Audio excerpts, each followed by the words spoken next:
I'm moving on, I got grace and mercy strong. In my seasons of pain, one thing never wavered, one thing never changed, even forevermore.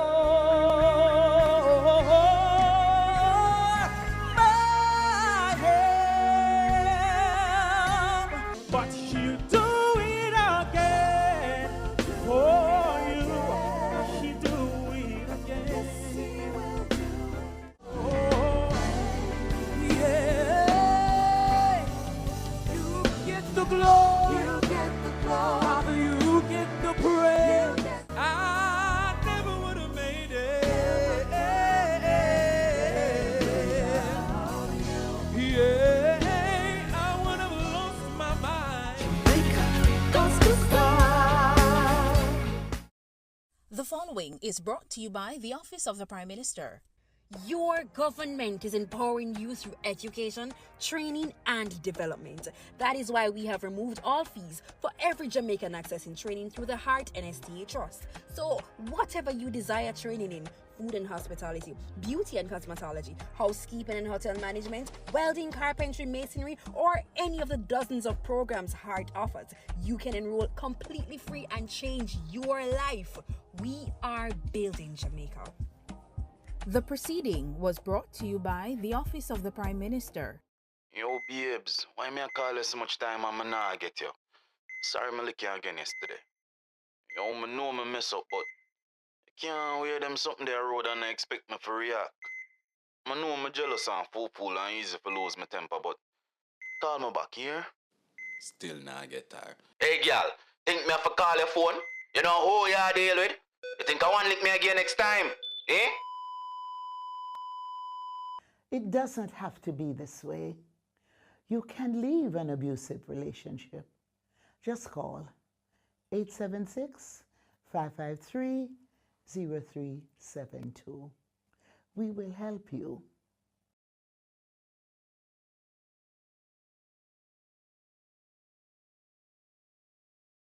Peace is a choice we make every day. When we come together with love and understanding, we create a future free of violence and fear. Let's stand united, build bridges, and nurture hope for our children and our communities.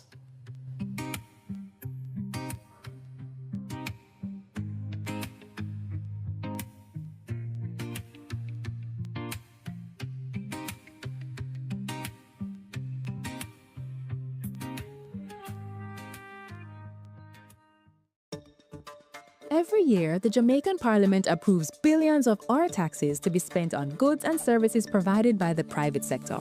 Everything from pens to power plants, cleaning services to construction are obtained through a process called public procurement. But who funds this process? Citizens do.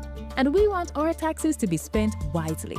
When we talk about public procurement, there's a critical concept called value for money. We hear it in the Parliament all the time, but what does it really mean? Some think value for money means choosing the cheapest option, but it's more than that. For example, a community needs a new bridge, and the government receives bids from 3 companies. Company A offers to build it for $10 million in 18 months with a 50-year lifespan. Company B wants $12 million to finish in 12 months with a 75-year lifespan. Company C asks for $8 million, needs 24 months with a 25-year lifespan. Company B actually offers the best value for money. To determine that, we look for 4 crucial factors: economy, efficiency, effectiveness, and equity. Let's explore what each means. For economy, we must look beyond the upfront price and consider the full lifetime costs to maintain the bridge. Cheaper options could lead to frequent and expensive repairs. We get efficiency if the bridge is built within budget and on time, with no waste of materials. To achieve this, we need the best team, and clear criteria helps the government to pick the best proposal. Effectiveness looks at whether the government achieves its goal. This could require a community needs assessment to ensure the bridge will reduce transport costs and travel time, withstand the annual flooding with little disturbance to plant and animal life. finally, equity. This is about fairness, satisfying the different needs of the community. The bridge design considers not just cars and pedestrians, but is sensitive to the needs of the elderly, the disabled community, and children. So when we're talking about value for money, don't just ask how much it did cost. Ask, what are we truly getting for our money? The cheapest option today can become the most expensive mistake tomorrow. So from now on, let's ask the right questions for Jamaica land we love, Jamaica land we own, and Jamaica land we run well.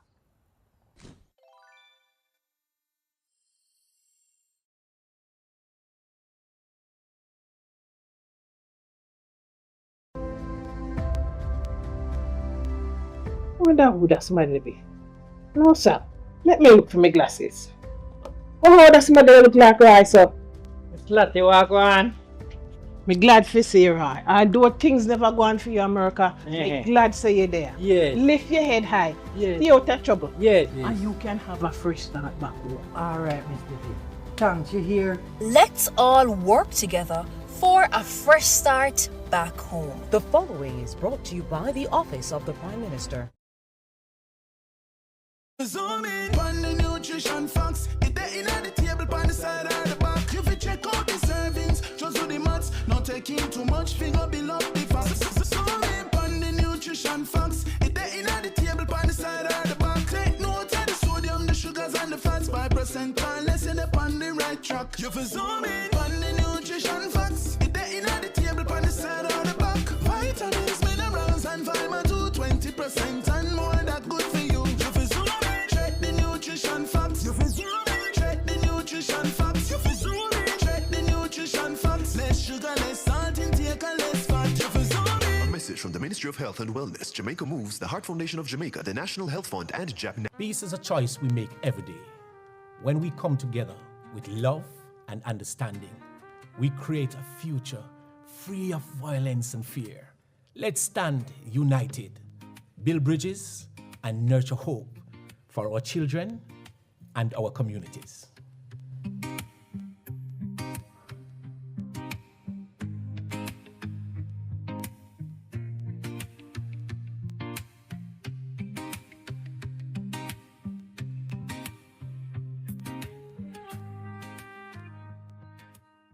Most Jamaicans will tell you corruption in politics is deep-rooted, and I just saw it said, and nothing can do about that. But actually, there is, and another 152 countries are doing it. It's called asset declaration, and it works best where citizens themselves understand it and help to ensure the law is enforced. Corruption happens when public officials abuse their power to benefit themselves, family, or associates. Jamaica's Integrity Commission Act was designed to prevent corruption, and here are 5 things you should know. 1. Under this law, every year MPs and senators must report what they earn, own, and owe, and if they don't, they'll be sanctioned. 2. Their report must include the same kind of information for their wife or husband and children. 3. If they get a gift worth more than $100,000 from anyone who's not family, they must declare it. 4. A summary of the declarations of our Prime Minister and opposition leader must be published where the public can read it. 5. Parliamentarians can now be prosecuted by the Integrity Commission. They can be fined up to $2 million or serve up to 2 years in prison if they don't file the declaration or if they give false information, and $500,000 for not filing on time or ignoring requests for information. Unfortunately, our parliamentarians made changes that prevent the public from knowing when they've broken the law or when they're being investigated. We really need to change that. Visit jampja.org to find out more about the act and to track if your MP is obeying this law. If they're not, JAMP's MP Tracker will help you write, tweet, or call your MP. Ask them, you submit your declaration yet? The Integrity Commission clear you? Let's help the Parliament stay honest. A message from the Jamaica Accountability Meter Portal, funded by the European Union and the Inter-American Development Bank in partnership with the Private Sector Organization of Jamaica.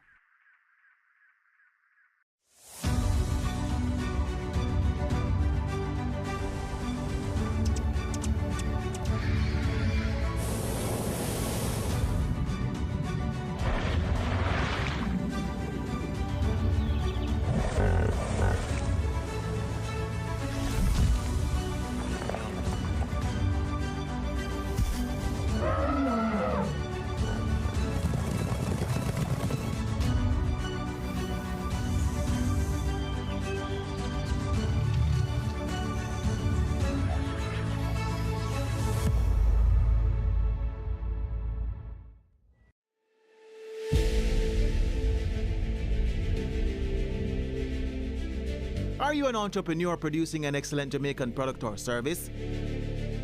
Did you know you can earn hard currency and more significant returns by exporting? Contact the Ministry of Industry, Investment and Commerce to help propel your business along the export lane. Everything you can produce, the Jamaicans overseas want it. We're not going to get rich by just bringing down the debt. We're going to get rich by exporting a lot more. So grow exports, create job opportunities, drive economic growth through exports to make Jamaica a richer and much more prosperous country.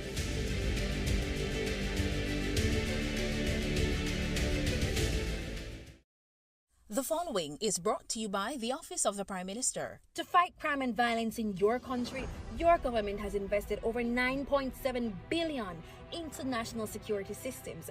This includes the construction and renovation of dozens of police stations, the acquisition of critical security equipment such as patrol vessels and police vehicles, the recruitment and training of more police officers, and the build-out of the Jamaica Defense Force. Your government is investing in your safety. We are building Jamaica. The proceeding was brought to you by the Office of the Prime Minister. Cook it up and make we steam it. Fresh so me need it, tilapia a real fish. Cook it up and make we roast it. Farm fresh so me need it, tilapia a real fish. Grow smart at the best part. Food for thought so me have to eat smart. Easy catch, fully net. A tilapia so you don't know what's next. Cook it up and make we fry it. Fresh so me need it, tilapia a real fish. Bring home the best in freshwater fish. High content of vitamin B3, protein and potassium. Tilapia, simple, healthy, delicious. Each year, the Jamaican Parliament approves billions in tax dollars to buy goods and services for Jamaicans. Awarding contracts to private companies to provide public goods and services is called public procurement, and it is a major hotspot for corruption. Can citizens spot the red flags in public procurement and help the government protect our taxes? Yes, they can. And here are 6 to watch for. Direct contracting. When contracts are frequently awarded to one supplier without other companies competing to offer a better price and quality, we usually end up paying more and getting less. Contract splintering. Big projects need big money and higher level approvals. But if the contract is cut up into smaller ones, it won't need external approval from offices like the Public Procurement Commission or Cabinet. This makes it easier for contracts to avoid additional scrutiny. Timing of advertisements. Contracts advertised during distracting periods like the holidays can result in less competition and a really strong advantage for the favored company. Like Christmas time, work slows down and companies are less attentive to business opportunities. Emergency contracting. Claiming emergencies allows officials to legally bypass normal procurement rules, making it easier to award contracts to favored companies. Contract timing. Contracts awarded just before or after election can be payback for campaign support and not based on what Jamaicans really need. Collusion. And what if penalties are not enforced when work is poorly done? This could be a contractor and public official working together for private benefit. And if it is, this is collusion. These flags do not prove corruption, but they trigger questions that citizens must ask. So mind your business, Jamaica. Visit the JAMP Procurement Tracker to monitor government contracts. If you spot these flags, use our ATI tool to ask questions and demand accountability.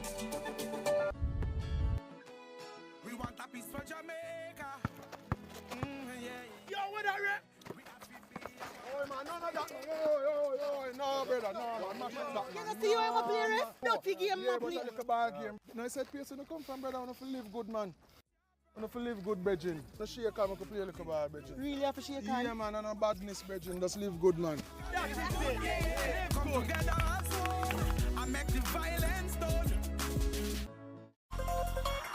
Motorists, as Minister of Justice, I appeal to you, obey the road code, pay your ticket on time, and only go to court if the ticket is being contested. Close to 80% of matters coming to the parish courts are for traffic breaches. Let's work together to make our roads safe and ease the burden on our courts. Do your part to prevent mosquito breeding. Mosquitoes will breed in any container that holds water. Tightly cover water storage containers such as drums, barrels, buckets, and tanks. If this cannot be done, pour cooking oil on the water surface. Punch holes in all tins, plastics, and beverage boxes to prevent the collection of water before disposal. Cover all tires or fill with dirt to prevent water collection. Scrub all vases once per week to remove mosquito eggs. Use mosquito repellents to protect yourself from mosquito bites. Dispose of garbage properly by placing in plastic bags and securing properly to prevent water collection. A message from the Ministry of Health and Wellness. Dengue is ordinarily a mild disease. Persons may get a fever, headache, joint, and muscle pains. The illness is often resolved through rest and adequate hydration along with paracetamol to treat the accompanying fever. However, on occasions, the illness can progress to severe dengue, which can result in organ failure, bleeding, and severe fluid depletion that can lead to shock and even death. Therefore, it is important for persons who are experiencing fever, vomiting, severe abdominal pain, bleeding under the skin, feeling very weak, or getting confused to seek immediate attention. Let us work together to protect ourselves against dengue. Do you wish there were a way your community could get funding to improve a school, health center, sports program, and more? There is! It's the Constituency Development Fund. Here are a few things you probably didn't know about the CDF and how you can make it work better for you. The CDF policy promotes citizen participation in community development and the protection of taxpayers' funds. It outlines that MPs are to meet with citizens at least once every 2 years to agree on the projects needed. You know, it used to be once a year. We should really go back to that. Projects developed without community consultation are not to be approved by the bipartisan CDF Parliamentary Committee. There are 26 government agencies that implement projects, usually for a small fee. Funds are provided directly from the Office of the Prime Minister to the implementing agency, not through the Member of Parliament.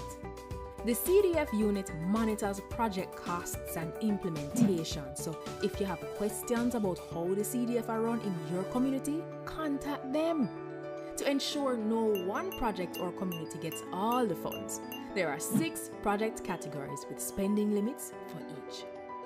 There must be no less than 5 and no more than 20 projects each year.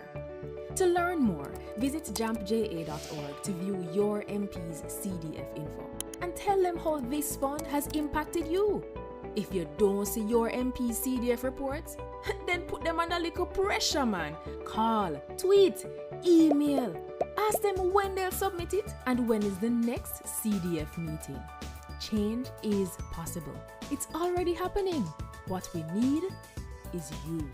A message from the Jamaica Accountability Meter Portal, funded by the European Union and the Inter-American Development Bank in partnership with the Private Sector Organization of Jamaica.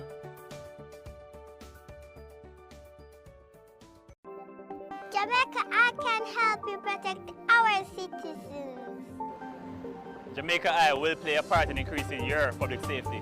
Jamaica Eye is part of an island-wide network of camera surveillance systems designed to increase the safety of you, our citizens. If you have a camera system outside your home or office facing a public space, log on to jamaicaeye.gov.jm today. Jamaica Eye, we're all connected. The Ministry of National...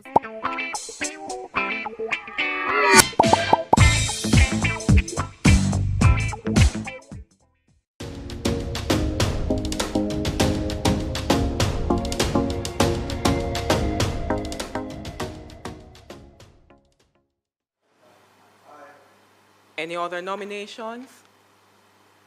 Senator Charles Sinclair is hereby duly elected to chair today's meeting.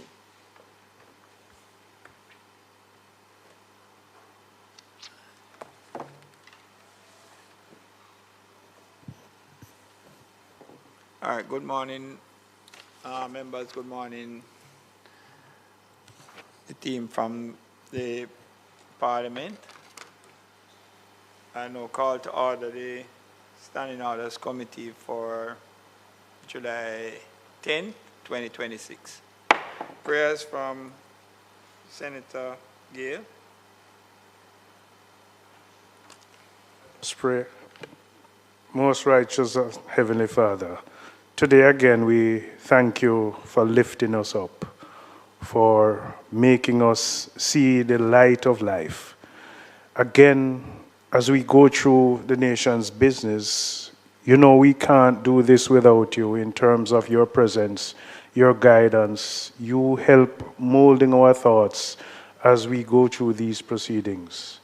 Lord, there are those who are not yet with us. We ask you to guide them so that they too may be present as we go through these proceedings. In your always merciful name. Amen. Thank you, Senator Gale. And are there any apologies for absence? The substantive chairman is not able to be here today and extends his apologies. Any other? No? All right. I'll just extend brief welcome to all who have made it here so that we can proceed with this meeting and trust that we can get certain things signed off on and conclude it today, and we move along with the deliberations in respect to this Standing Orders Committee. So we'll have the reading of the minutes, and they were circulated.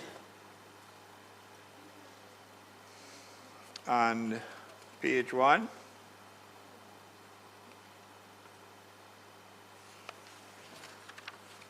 Page 2. And in page 2 we were on the last meeting going through 8.2, 15C,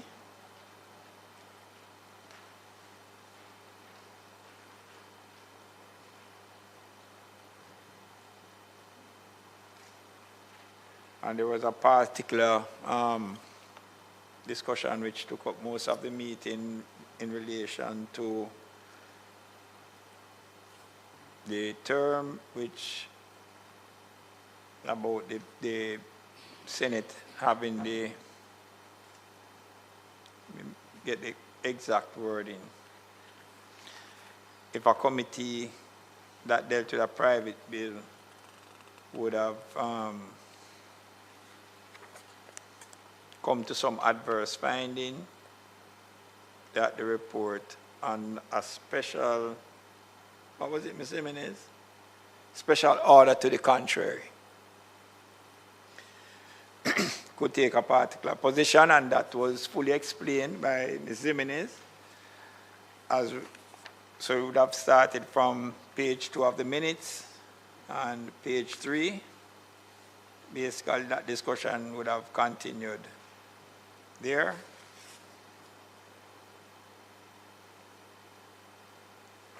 And page 4, continuation of the same.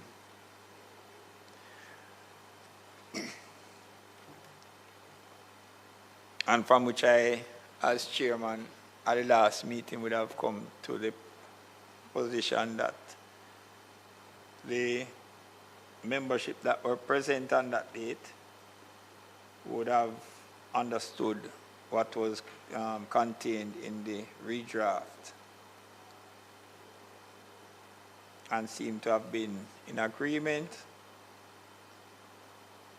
But the suggestion was made by Senator Bernard that we facilitate Senator Golden Campbell, who had raised the issue, for her presence and if she had any comment that she wished to make, having reviewed the minutes. So that would have taken us up to page 4 and on to page 5.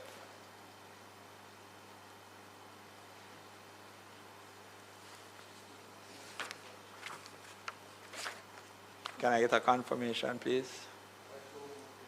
Moved by Senator Gale, seconded by Senator Tavares. Vincent. And that's Christian. All right. So matters arising from the minutes, as I said, it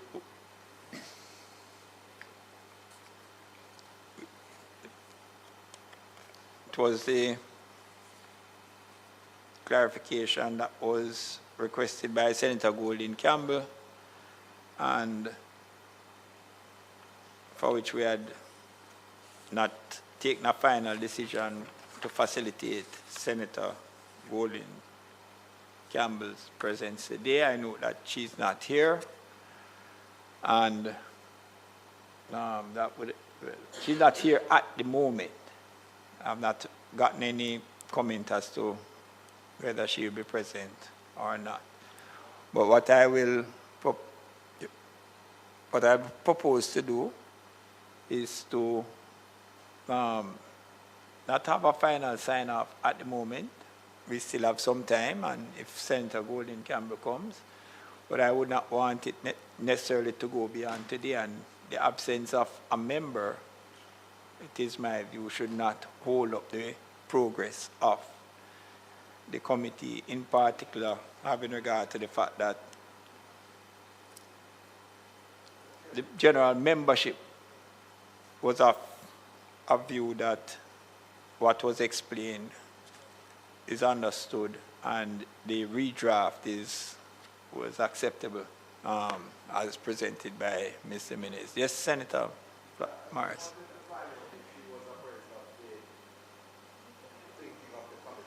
Okay, turn on your mic so that. Yes, I was just wondering, Mr. Chair, if you was apprised of the situation, the recommendation from the committee. All right, so Mr. Minez, put your voice to that on the record. Pleasant morning, Mr. Chair. Pleasant morning, members. Yes, I had a brief conversation with Senator Golding Campbell the last time we met, and explained to her briefly what happened at the committee meeting, and explained to her that she would also receive the minutes, that she could review it. She said that when she got some time, she will review the minutes and watch the PBC J Live broadcast so that she can appraise herself of what happened in the meeting. Okay. All right, so thank you. But as I said, we can still hold the final sign-off until closer to the end of the meeting. Ms. Stewart, you're... Thank you, Chair. Good morning, members. We just have one issue to finalize, and that's the redrafting of Standing Order 82A2, which pertains to the use of technology during proceedings in the Senate or in committee. Sorry, I was a little distracted. Just direct Sure. exactly to where you're referring to. Not a problem, Chair. So there's just one item outstanding in conjunction with 8215C. It's the finalization of the redraft of Standing Order 82A2, which pertains to the use of technology during proceedings in the Senate or in committee. Oh, this is the Charles Sinclair. No, I don't think this was the one that you. No, this is not it. That's not the one that you used to muzzle. No, sir. No, I didn't, and I didn't do that. All right. Mr. Stewart, go ahead. Right, thank you, Chair. During the meeting of the Senate Standing Orders Committee held on May 22nd, 2026, Senator Bernard raised the question, how could electronic devices be legitimately used in real time for the purposes of consultation and to obtain data to improve the quality of debate in the Senate? Just hold a second for me, please. Because I want Senator Floyd Morris to pay attention to this. Thank you. So Thank that you, you Mr. know. Chair. Sorry about yes. And don't distract the Senator Gill. I have no such All right. So we're dealing with 82A2. And that basically was how persons would have used electronic devices in respect to probably getting information as they were doing presentations and so forth from external sources. Very well. Yes. That's correct. So as reflected in paragraph 3 page 3 of the minutes for our meeting on May 22nd, Senator Bernard had raised a question regarding the legitimate use of electronic devices for real-time consultation to obtain data to improve the quality of debate in the Senate. Now, the original provision states, the use of devices referred to in paragraph 1 of this order is not permitted for external communication with other persons during proceedings of the Senate or in committee. The proposed redraft, based on the deliberations as reflected in the minutes, is as follows. Members shall be prohibited from using devices referred to in paragraph 1 for external communication during proceedings of the Senate or in committee, except when strictly required to access, acquire, or present data to support parliamentary presentations and debate. Any such use remains subject to the final approval and discretion of the President or Chairman in committee. A simple redraft. All right, is that documented? That the Yeah, I typed it. You typed it on your device. But I'll circulate But it. it has not been circulated. Right. Just go through it. Huh? All right, just go through it Let again. me go through it slowly. Slowly. So listen, members. Members shall be prohibited from using devices referred to in paragraph 1 for external communication during proceedings of the Senate or in committee, except when strictly required to access, acquire, or present data to support parliamentary presentations and debates. Any such use remains subject to the final approval and discretion of the President or Chairman in committee. For my purpose, Mr. Chair, could you just repeat the list of technologies that have been?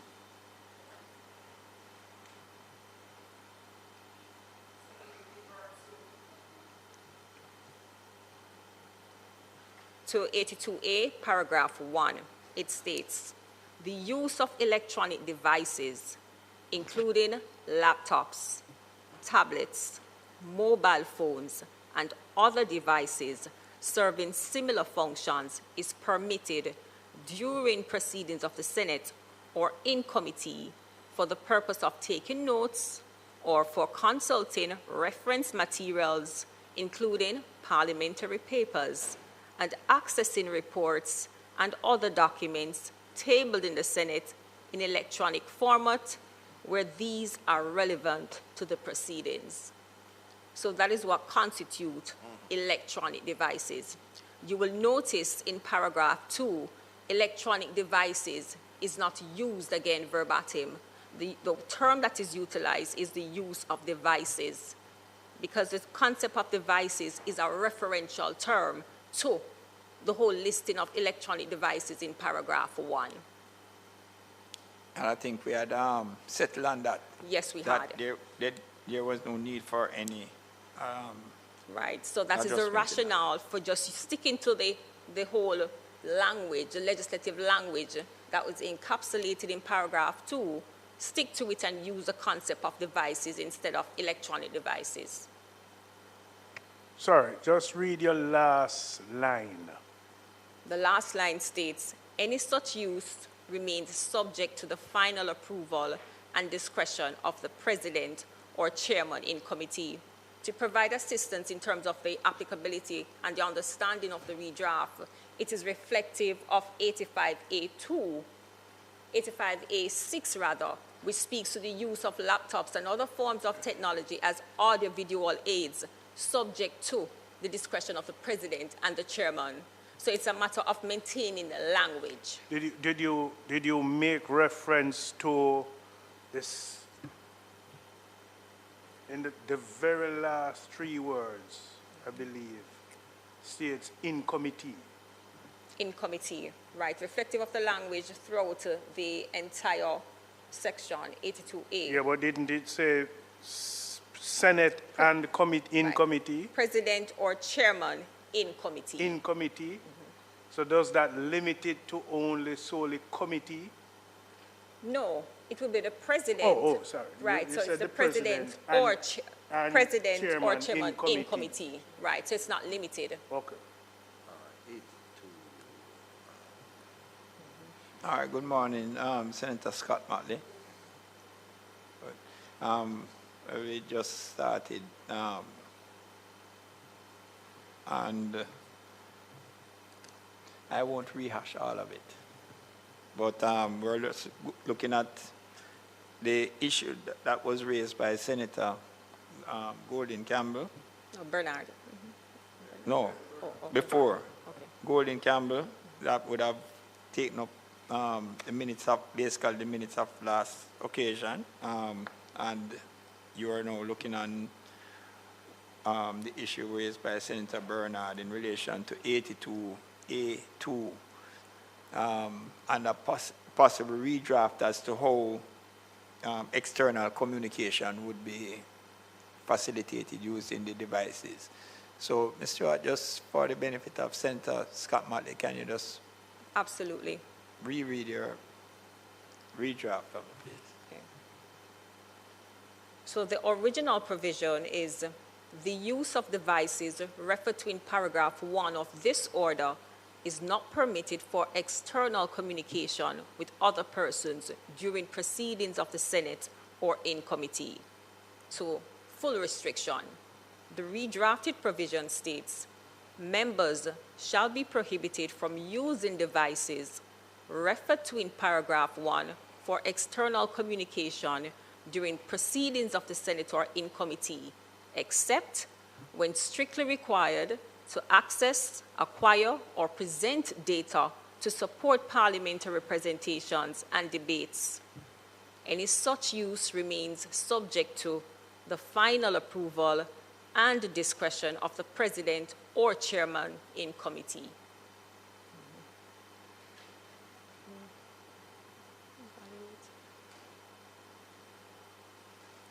Any No, you first. I believe that it is an improvement, a clear improvement, because we do know it is really bringing into the standing orders what sometimes happens in practice where you access data and so on. Because the phone, mine stopped working last week and I realized I held my life in my entire hand. I couldn't even make a bank transaction. The phone has become a different sort of device now from it used to be. I do realize, Council, that the integrity of the member comes into how this is used. Because there is no way that you're going to be able to seek the permission of the chairman or the president in circumstances where you need to do that. And I think it would be quite tiresome for any presiding officer to have to grant approval. So yes, I prefer it by far, but members must be aware that it relies on their acceptance of the standing order and their own personal integrity.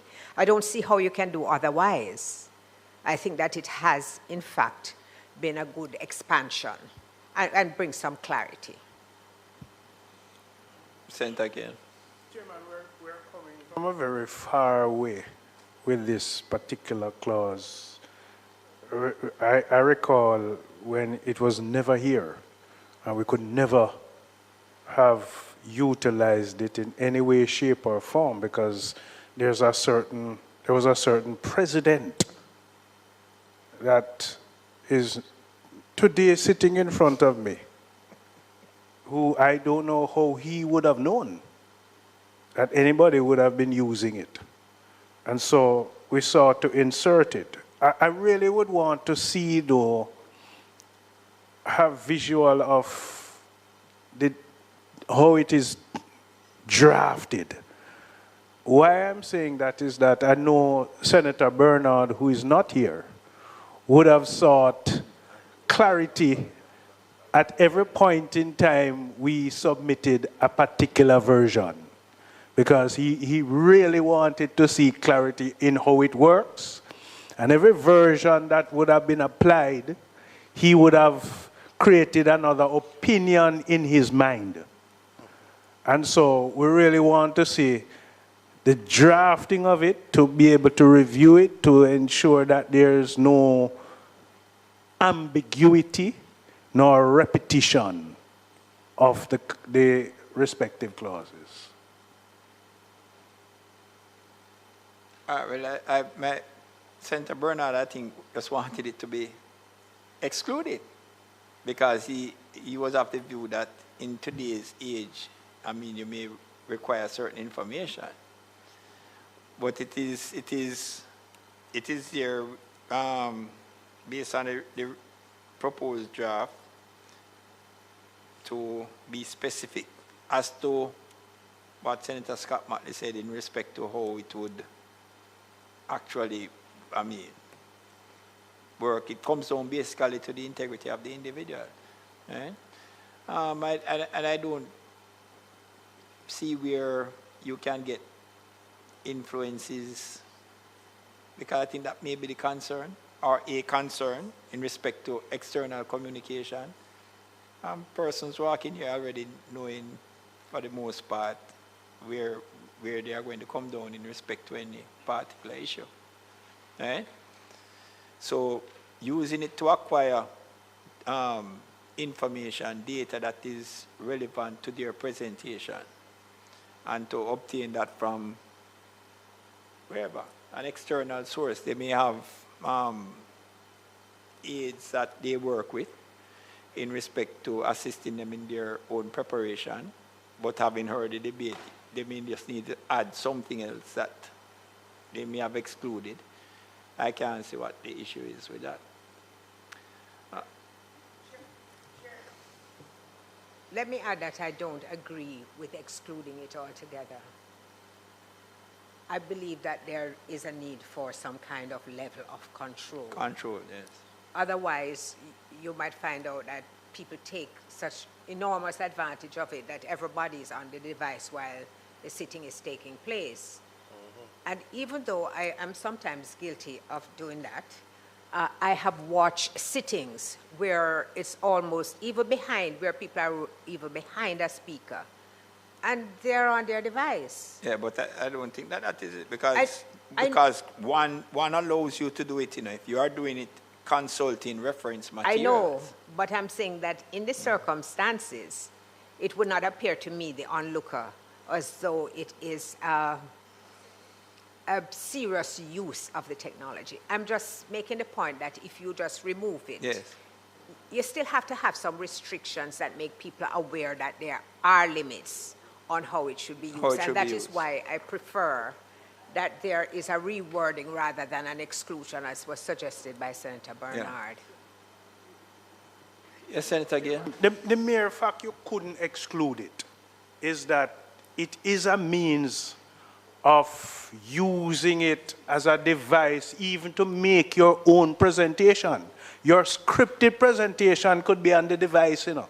And I've seen, especially in the other place, where members use it to make their presentation. So you couldn't exclude it. Yes. I think Senator Bernard may have wanted to have the exclusion as a privilege. So if you exclude it from it, then it gives you a wide opening to be able to use it, which in the first instance, that was not intended. That kind of approach was not intended. All right. I don't want to break too far, Senator Golden Campbell. So we're looking at the redraft for 82A2. So that's okay. The, you heard the proposed redraft? That's your... I did not hear the proposed redraft, Chairman, but I'm actually not much interested in the redraft because I am much more interested in the exclusion of it altogether. And I think my reason for saying that is you know, this question of policing what members are doing on devices during a sit-in is not just a little absurd to me, it's impossible to determine.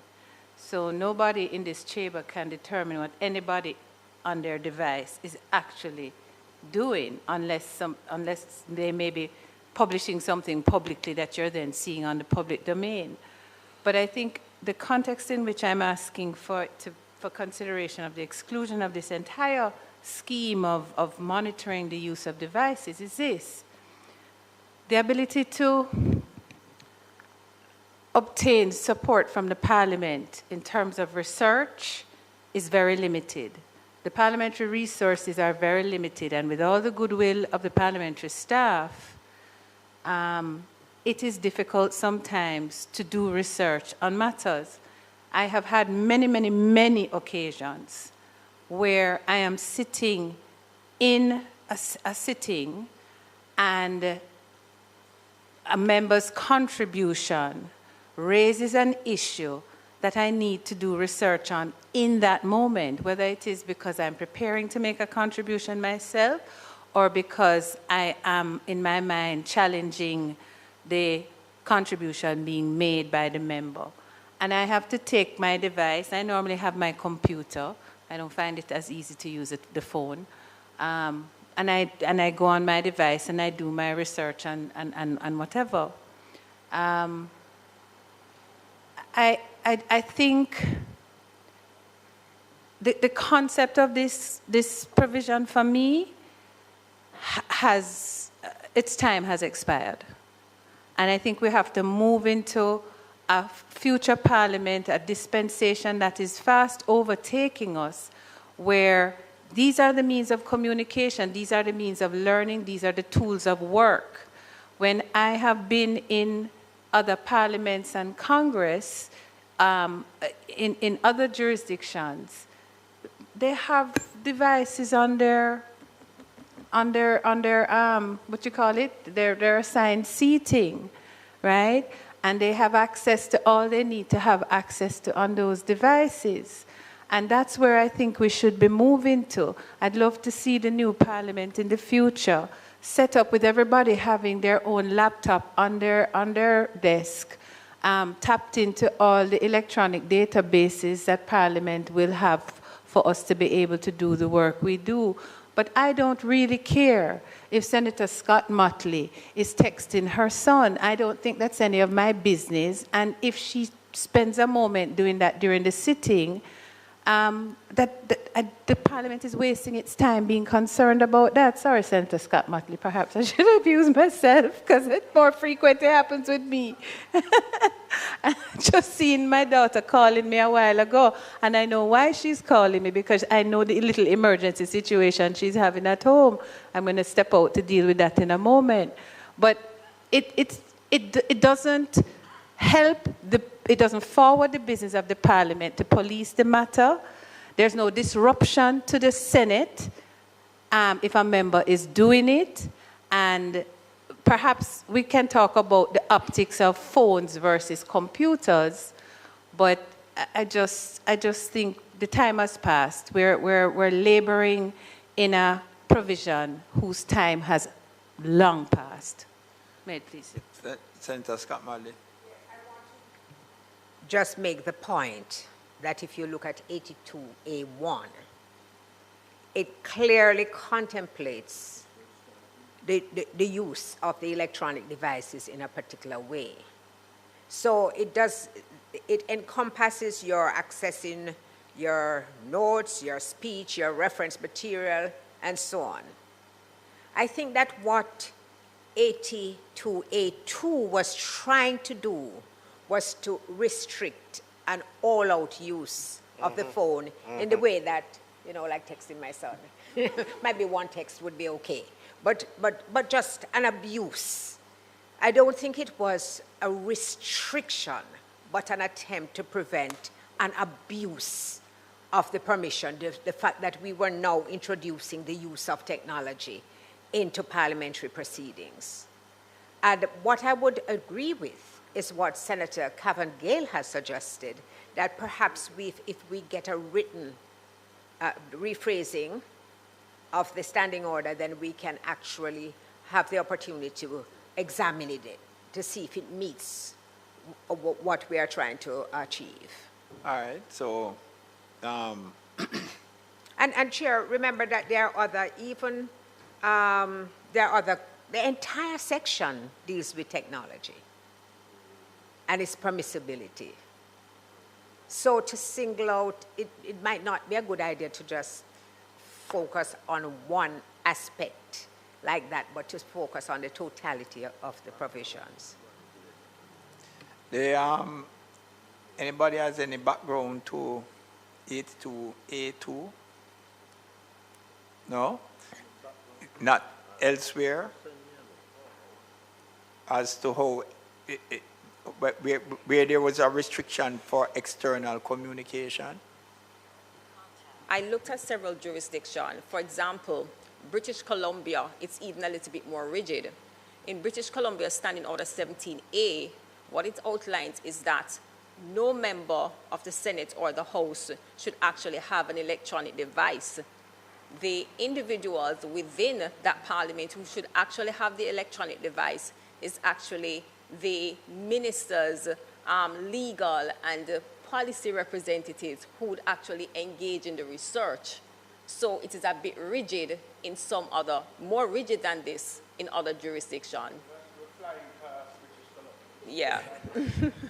Probably, as I said, I mean, external but in other jurisdictions, they allow for the flexibility. You can use it for the purposes of research, use it for the purposes of acquiring the data for presentation, for the purposes of debates. So we are actually, the redraft is actually reflective of all UK, a Canada, and a Trinidad standpoint. You're the one that you have proposed? Right. Yes.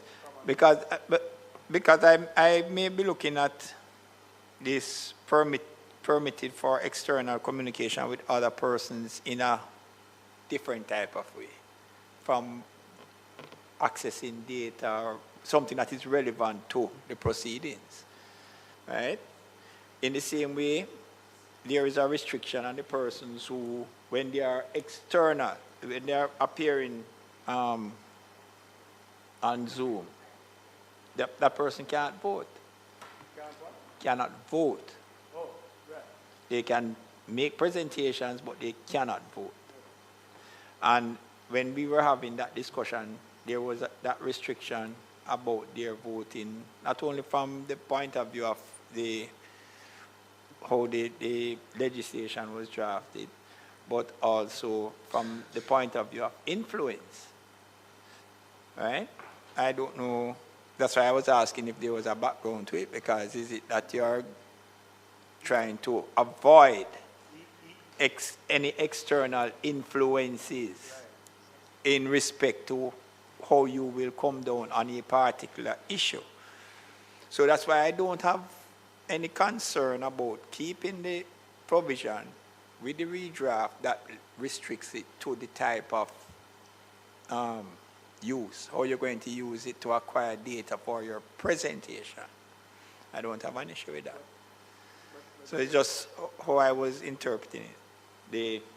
The attempt to restrict the external communication with other persons. It really is for the purpose. Mr. Chair. All right, so Senator Gale, I saw Senator Gale's mic, and you have yours on permanent on. But I'll go with Senator Gale first, and then Senator Morris. Yeah, but we set these rules, and we are able to preside over these rules.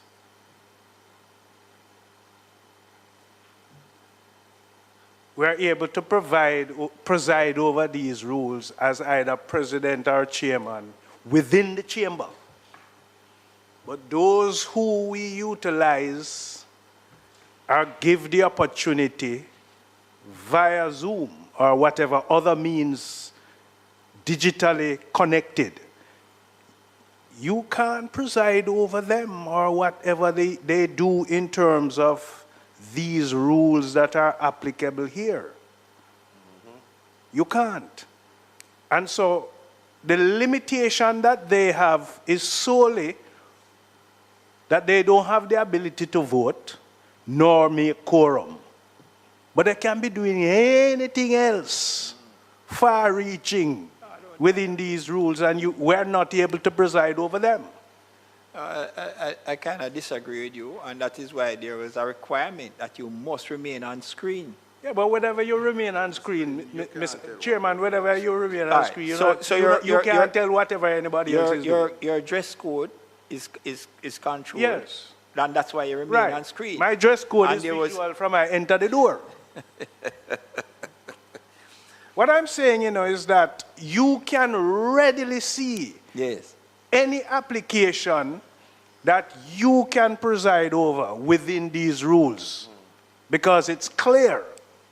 You don't know when somebody comes off screen and says, I have to come off because the internet connectivity. Yes. Right? So even though we are doing these rules, we have to be mindful that there is always a scope that we have included as a privilege to be participating in these, either the Senate or the committees. Senator Morris? Mr. Chair, my point has to do with the standing orders of the Senate anticipates that members accord each other a level of respect when, participation in the Senate. So, I'm on my feet speaking. It is anticipated that I would have the attention of my colleagues so that they can hear what I say to counter or support the points that I raise. Now, if an individual is consistently on his or her phone doing, whatever they are doing, it would be difficult to pay that sort of respect. And that is why, I would support having some form of guide in terms of the use of the technology in the parliamentary space, because members are required to pay attention and accord respect to each other whilst they are participating in the debate.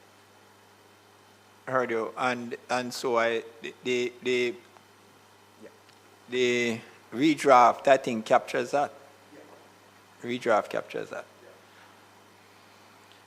So, where we are at this time, it is, as I said, I've heard it, but the persons, I suppose, when you have it presented before you, and you can go through it word by word, and to dissect and to place all the interpretations they wish to the words as they go through and how they match with each other, if that can be presented in a documented form so that they can come to the conclusion that I have come to, which is that I have no issue with it, with the redraft as you have submitted, Ms. Stewart.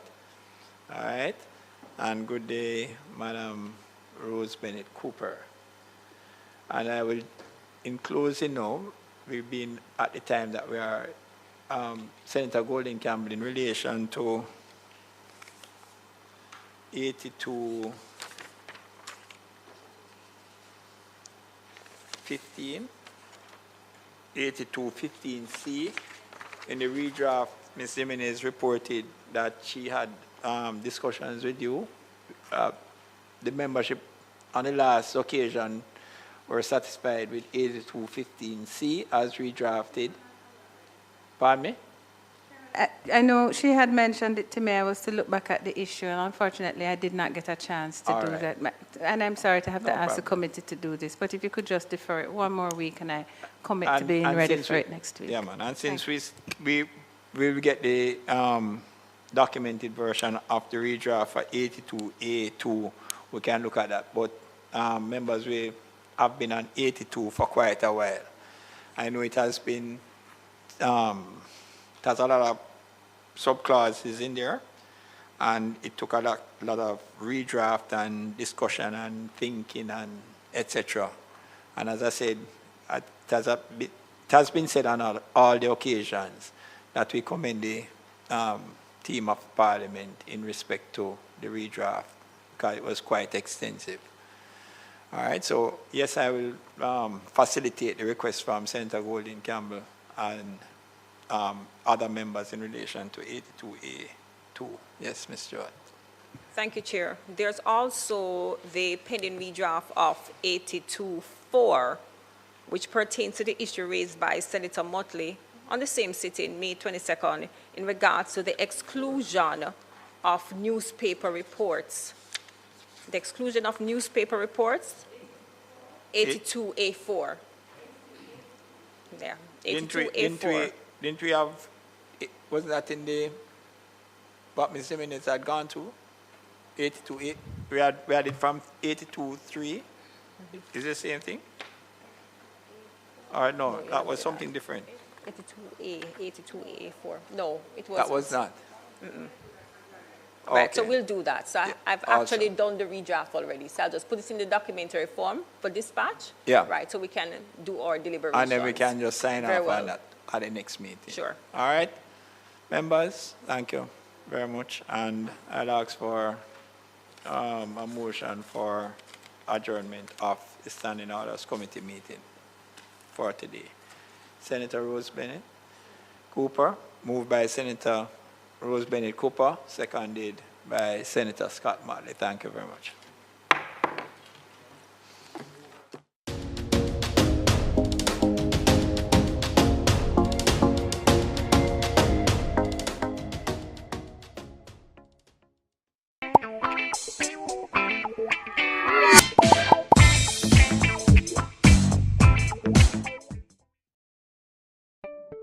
Do you wish there were a way your community could get funding to improve a school, health center, sports program, and more?